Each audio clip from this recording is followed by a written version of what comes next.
Ketua Asosiasi Pemerintah Desa Seluruh Indonesia atau APDESI Kabupaten Aceh Timur, Syamsuar mengungkapkan dari 513 desa di Aceh Timur, hanya 5 desa yang sudah memasuki kategori layak salur dana desa. Namun sejauh ini belum juga diposting oleh DPMG Aceh Timur. Menurutnya, anggaran dana desa tahun 2023 di Aceh Timur kemungkinan besar akan mengalami sejumlah hambatan dan keterlambatan. Pasalnya hingga hari ini 10 Februari 2023 hanya 5 desa yang sudah layak salur.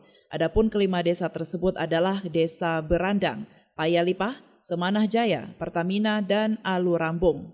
Selain itu, menurut Syamsuar, salah satu yang menjadi terhambatnya pengajuan dana desa dikarenakan Perbub Alokasi Dana Gampung serta Pagu Dana Desa yang baru saja ditandatangani oleh PJ Bupati Aceh Timur sehingga membuat para kepala desa di Aceh Timur tidak siap.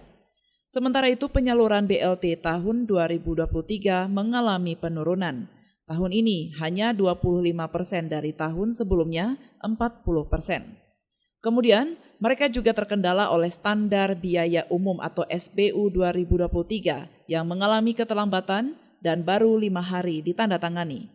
Pemerintah desa khususnya kampung di Aceh Timur agak susah juga untuk menentukan BLT ekstrim karena data yang dikirim oleh pusat BLT ekstrim itu diwajibkan ke desa-desa BLT ekstrim, sedangkan data yang dikirimkan oleh pusat tentang BLT dana ekstrim itu adalah double, mereka termasuk di PKH ataupun di BPNT lainnya. Jadi kami agak pening juga untuk menentukan siapa yang berhak menerima BLT ini.